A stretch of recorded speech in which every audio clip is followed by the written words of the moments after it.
డబ్బులు లేక అగ్రిమెంట్ మాకు ఇచ్చింది సైన్ క్రియేషన్స్, మేము డబ్బు కట్టింది సైన్ క్రియేషన్స్ వైట్ అమౌంట్. మళ్ళీ అలాంటప్పుడు ఆయన ఇచ్చిన ఆల్రెడీ డాక్యుమెంట్ కూడా క్లియర్ కట్గా చూపించాము.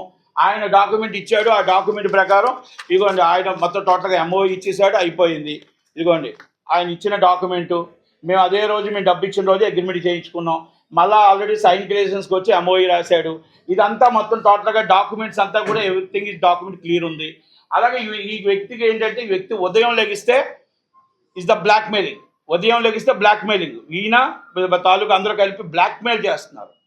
ఈ బ్లాక్ మెయిలింగ్ అనేది మనం ఒక్కటే దీన్ని అరికట్టకపోతే ఇది ఇంకా ఇంకా ఇంకా మొదలు పెడతాడు అని దాని మీద.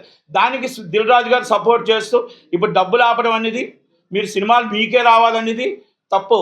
సినిమా అనేది కొత్త నీరు రావాలి, ఎవరైనా కొనుక్కోవచ్చు, ఎవరైనా అమ్ముకోవచ్చు, మీరు ఒక్కడే రావాలని ఎగ్జిబిట్లు భయపిస్తారు. ఎందుకు ఎగ్జిబిట్ తెలంగాణ ఎగ్జిబిట్లు భయపిస్తున్నారు, ఇక్కడ కూడా ఎగ్జిబిట్లు భయపించడానికి ప్రయత్నం చేస్తారు. ఎగ్జిబిట్లు నేను ఒకటే రిక్వెస్ట్ చేస్తున్నా, ప్లీజ్ మీరు దిల్ రాజు గారు, శిరీష్ గారు మా ఇల్లు పడకండి.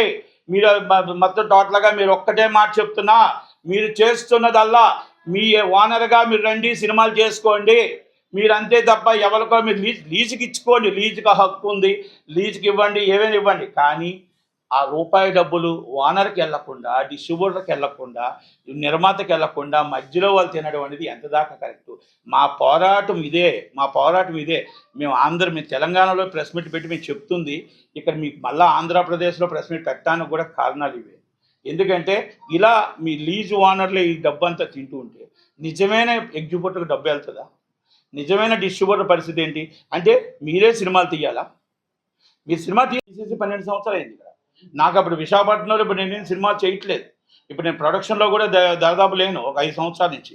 ఇప్పుడు all of the sudden cinema తీసుకొని నైట్ చేయాలంటే డబ్బు వస్తుందన్నా, డబ్బు తేగలుగుతున్నా, సినిమాని ప్రొడక్ట్ చేయాలి, ఏం చేయాలి? అప్పటికప్పుడు నైట్ అన్నపూర్ణ స్టూడియోకి డిస్ట్రిబ్యూషన్ ఇచ్చాం, సినిమాని గ్రాండ్గా రిలీజ్ చేశాం. ఇది సినిమా హిట్ అయిపోయింది, అంతా అయిపోయింది.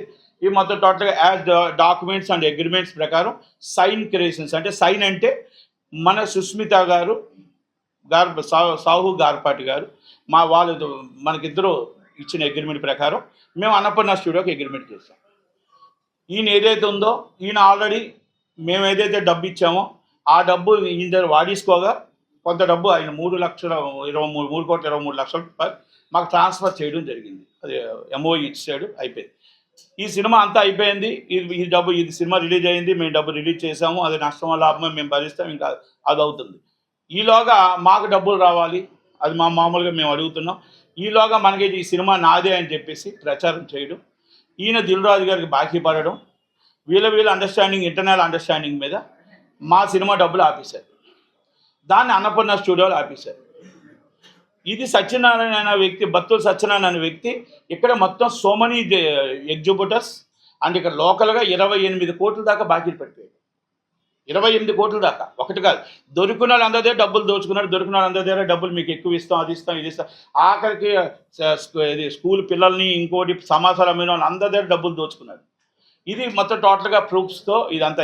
అయితే దీని మీద కొంతమంది, ఇది ఇప్పుడు శిరీష్ గారిని మేము దిల్ రాజు గారిని లాగడానికి ఏంటంటే, దీన్ని ఆ రోజు సంభాషణలో ఏదో సినిమాని ఆపడానికి ప్రయత్నం చేస్తే నేను మాట్లాడి పోరాడి దీన్ని ఆ రోజు మొత్తం టోటల్గా, అంటే మీకు ప్రెస్ దాకా ఇప్పుడు రాకూడదు అనుకున్నాం. కానీ ఇది నేను చిరంజీవి గారికి కూడా ఎక్స్ప్లెయిన్ చేశాను. ఎక్స్ప్లెయిన్ చేసిన తర్వాత మా డబ్బు కోసం తప్పని పరిస్థితుల్లో ఈరోజు రావాల్సి వచ్చింది, లేకపోతే వరప్రసాద్ కోసం రాదలుచుకోలేదు. కానీ ఈ పరిస్థితుల్లో రావాల్సిన పరిస్థితి ఏంటి వచ్చామంటే, ఈ డిస్ట్రిబ్యూటర్ అనే వ్యక్తి మాకు మోసం చేసినట్టు ఇక్కడ అందరూ ఉత్తరాంధ్రలో అందరికీ మోసం చేశాడు. ఎగ్జిబ్యూటర్ నుంచి, డిస్ట్రిబ్యూటర్ నుంచి, ప్లస్ ప్రతి ఒక్కరు విజయనగరం అందరికీ కూడా ఈయన మొత్తం టోటల్ వానపాలెం షాప్ చెప్పి అందరికీ డబ్బులు వసూలు చేశాడు, మాకు కూడా వసూలు చేశాడు. ఇప్పుడు ఒకటండి, ఆశ చూపిస్తే ఎవరిమైనా డబ్బులు ఇస్తాము, ఆ డబ్బులు మళ్ళీ డబ్బులు రావడానికి రిటర్న్గా కంపల్సరీ అందరూ జాబ్ తీసుకుంటారు. ఇప్పుడు నటికుమార్ ఒక డబ్బు ఉండదు, 10 మంది డబ్బు ఉంటుంది, 10 మంది డబ్బు మనం 10 మందికి ఇస్తూ, 10 మంది డబ్బు తీసుకొని జాబులు తీసుకొని ఇస్తూ ఉంటాం. ఇది రెగ్యులర్గా సినిమాలు రెగ్యులర్ స్టేట్ ప్రాక్టీస్ ఇది. కనుక దాంట్లో ఈ డబ్బు ఇవ్వకుండా బ్లాక్మెయిలింగ్ మొదలుపెట్టి ఇప్పుడు శిరీష్ అన్న వాళ్ళు, దిల్ రాజు అన్న ఆయన మాకు శంకర్ ప్రసాద్ డబ్బులు ఆపాడు, ఆయన ఆపడం వల్ల అన్నపూర్ణ స్టూడియో మాకు డబ్బు ఆపారు. ఇది ఈ చైల్డ్ లింక్ వల్ల డబ్బు ఆపారు. ఈ డబ్బులు ఆపడం వల్ల ఏమైంది, మార్కెట్లో ఇబ్బంది పడ్డాం. ఇది మొత్తం టోటల్గా, అంటే ఇప్పుడు ఎందుకు తీసుకొచ్చానంటే, ఇదే బ్లాక్మెయిలింగ్ కొత్త వాళ్ళని రానివ్వకుండా శిరీష్ దిల్ రాజు వాళ్ళు కొత్త వాళ్ళని రానివ్వకుండా వాళ్ళే ఇండస్ట్రీ వెళ్దామని ఇప్పుడు తెలంగాణలో జరుగుతున్న ఇష్యూ కానీ, ఇప్పుడు పెద్ద ఇష్యూ కానీ, ఇప్పుడు ఈ ఇష్యూ కానీ, ఒక సత్యనారాయణ బతుల సత్యనారాయణ అడ్డు పెట్టుకొని వీళ్ళు ఇలా చేస్తున్న అరాచకాల కోసం ఎంత చెప్పాలి, రెండు గవర్నమెంట్లు కళ్ళు తెరవాలి, ఇది దాని మీద ఎంక్వైరీ జరగాలని ఒక ఆలోచనతోనే ఇది చెప్పవలసి వస్తుంది తప్ప, లేకపోతే ఇప్పుడు ఒక బతుల సత్యనారాయణ కోసం పెట్టాల్సినంత ప్రెస్ మీటే కాదు, ఇది అంత విషయం కూడా కాదు. కానీ ఏంటంటే ఇక్కడ గవర్నమెంట్లు కూడా కళ్ళు తెరవాలి ఒకటి. రెండోది, నాకు నోటీస్ వచ్చింది, డబ్బు మేమిచ్చాము, మా దగ్గర డబ్బు తీసుకొని కమిషనర్ గారి ఆఫీస్కి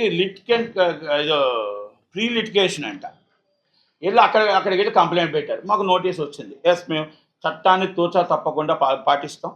as per law, as legal, మేము ఏదైనా డబ్బు రావాల్సి వస్తే యాజ్ పర్ లానే ప్రొసీడ్ అవుతాం, లీగల్ ప్రొసీడ్ అవుతాం.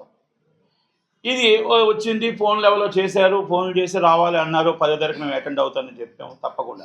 అంటే నేనేమంటానంటే, డబ్బు తీసుకొని సినిమా ఇండస్ట్రీలో ఇంతమంది దగ్గర డబ్బు కలెక్ట్ చేసుకొని, ఇది మళ్ళా విషయం ఏంటంటే తీసుకొని మళ్ళీ మా మీదే కంప్లైంట్ అంటే ఎంత దాకా కరెక్టు? ఇది నాదొకటి కాదు, మీరు ఆ టోటల్గా అన్ని దగ్గర కూడా ప్రతి ఎగ్జిబిట్ని అడగండి, సతీష్ డబ్బులు ఉన్నాయి ఇవ్వాలా లేదా, ఆ విజయనగరంలో అడగండి డబ్బులు ఇవ్వాలా లేదా, ఇక్కడ అడగండి అవంత మన గీతం క్యారేజ్ పిల్లల దగ్గర అందరి దగ్గర డబ్బులు దండేశాడు. ఇక ఆఖరికి ఆ డిఆర్టీ కూడా ఆల్రెడీ బ్యాంకు దీంట్లో ఉంది, డిఆర్టీలో. అంటే అది కూడా బ్యాంకును మోసం చేసే పెట్టారు. అంటే ప్రతి విషయాన్ని కూడా వీళ్ళు ఏంటంటే జనాలు బ్లాక్మెయిల్ చేస్తున్నారు. ఇది కాకుండా 2024లో 2 టౌన్ పోలీస్ స్టేషన్లో కంప్లైంట్ పెట్టాడు. ఎంతమంది మీద? బెల్లంకొండ సురేష్ మీద ఒక 10 మంది మీద పెట్టాడు కంప్లైంట్.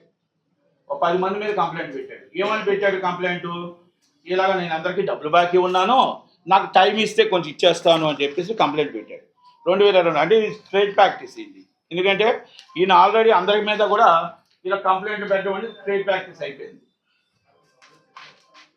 సురేష్, చెరుకూరు సుధాకర్ అంటే ఇప్పుడు ప్యారడైజ్ ప్రొడ్యూసరు, అనిల్ సుంకర అంటే బోలో శంకర్ ప్రొడ్యూసరు, అలా సోమనీస్ అందరి మీద కూడా డబ్బులు పెట్టాడు, కంప్లైంట్లు పెట్టాడు. అలాగే ఇక్కడ దిల్రాజు మేనేజర్ల మీద పెట్టాడు. అంటే ఎవరికి డబ్బులు ఇవ్వాల్సి వస్తే వాళ్ళ మీద కంప్లైంట్ పెట్టి వాళ్ళని ఇంకా భయపడతారు కదా పోలీస్ స్టేషన్ కంటే, ఇక భయభ్రాంతులు చేయడం, ఇక దాన్ని కూడా వాళ్ళు ఎవరైనా ఇక్కడ లోకల్గా వచ్చేటప్పుడు ఏమవుతుందంటే భయపడితే అమ్మ పోలీసులు అంటే మనకెందుకు ఈ కేసులు, మనకెందుకు ఈ బాధ, ఉదయం లేస్తే మనం బతుకుతున్నాం కదా మనకెందుకని ఆలోచనతో కొంతమంది వెళ్తారు. నేను అడుగుతున్నా కమిషనర్ గారిని కానీ నేను రిక్వెస్ట్ చేస్తుంది ఏంటంటే, మీరు పెడుతున్న స్పందన బాగుంది, మీరు పెడుతున్న కార్యక్రమాలు బాగున్నాయి, మీరు చేస్తున్న ఆలోచనలు బాగున్నాయి, ఇద్దరు పక్కన కూర్చొని చక్కగా సెటిల్ చేయడం అన్నీ బాగున్నాయి. కొంతమంది దీన్ని ఆసరాగా తీసుకుంటున్నారు, కొంతమంది దీన్ని విజయంగా తీసుకొని దాన్ని బయటికి చెప్పడం ఏంటంటే మేము లోన్ ఏం చేస్తామని బెదిరించి చాలామందికి డబ్బులు ఎగ్గొట్టడానికి ప్రయత్నం చేస్తున్నారు. అంటే భయస్తులకి దాన్ని ఒక్కసారి సిపి గారు చూడాలి, ఆలోచించాలి.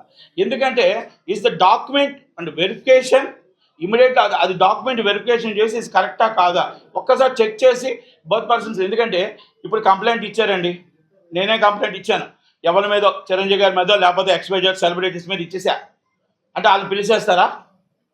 సాక్ష్యాధారాలు అవసరం లేదా? ఒక్కసారి అన్నీ కూడా రిపీట్ చేయమని అడుగుతుంది. ఎందుకంటే మనమే కూర్చొని సివిల్ డిస్ప్యూట్స్ కూడా సెటిల్మెంట్లు చేస్తే, ఇప్పుడు ఇది సివిల్ డిస్ప్యూట్, మనీ అంటే సివిల్ డిస్ప్యూట్ చేస్తే ఇంక కోర్టులు ఎందుకు, ఇక లాయర్లు ఎందుకు?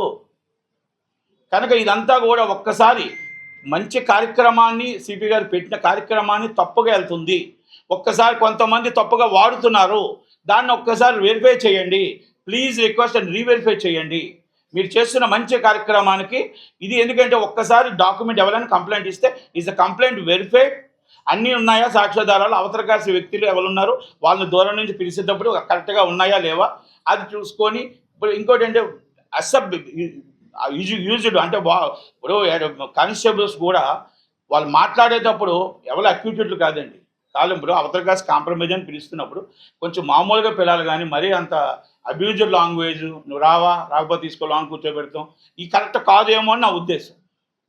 ఇవన్నీ కూడా నేను ఎందుకు చెప్తానంటే, కోర్టులు ఉన్నాయి, సివిల్ డిస్ప్యూట్స్ అంటే సివిల్ అనేది మనీ కోసం నేను ఇప్పుడు, ఎందుకంటే మీకు కూడా ల్యాండ్ ఆర్డర్ ప్రాబ్లం అయిందనుకోండి 100% లీగల్ ప్రొసీడింగ్ వెళ్ళొచ్చు. ఇలాంటివన్నీ కూడా ఇది విశాఖపట్నంలో అవుతుంది. అందుకని విశాఖపట్నంలో ప్రెస్ మీట్ పెట్టడానికి కూడా కారణం అది. ఇంకోటి ఏంటంటే ఇక్కడ ఈ కుట్రలన్నీ కూడా ఈ బత్తుల సత్యనారాయణ ఆయనతో సినిమా చేయించింది శిరీష్ గారు. ఇంతకుముందు భగవత్ కేసరి చేయించి అంటే ఆయనకే సినిమా వెళ్ళాలి, దిల్రాజుకే సినిమా వెళ్ళాలి, ఇంకొకరికి వెళ్ళకూడదు. ఈ సినిమాని ఏంటంటే డబ్బు తక్కువ కట్టినా ఎక్కువ కట్టినా వెళ్ళాలి. మధ్యలో మేము ఇచ్చాం కాబట్టి డబ్బు అనుకోకుండా చిరంజీవి గారు మేము ఇటు బస్సులో సినిమా ఇబ్బంది పడకూడదనే ఉద్దేశంతో మేము హ్యాండ్ ఓవర్ చేసుకున్నాం. కానీ లేదు అంటే మేము కానీ లేకపోతే ఈ సినిమాని మొత్తం టోటల్గా వాషౌట్ చేయాలని ఒక ప్రయత్నం, ఒక ప్లాన్. ఆ ప్లాన్ బెడ్స్ కొట్టింది. పెద్ద సినిమాలో కూడా కొన్ని ప్లాన్లు చేశారు తెలంగాణలో, అది కూడా బెడ్స్ కొట్టింది. అంటే ఇవన్నీ నేను ఎందుకు చెప్తున్నానంటే ఇప్పటికైనా జనాలు తెలుసుకోగలగాలి, ఇది అందరూ కూడా తెలుసుకోగలగాలి, గవర్నమెంట్లో కూడా తెలుసుకోగలగాలి. దిల్రాజు అనే వ్యక్తి ఇక్కడ కూర్చొని ఇప్పుడు అది కాదండి డబ్బులు ఆయనకి నేను బాకీ లేను, మాకు ఆయన బాకీ లేను, మా డబ్బులు ఎలా ఆపాడు? అన్నపూర్ణ స్టూడియోలు మాకెలా డబ్బులు ఆపారు?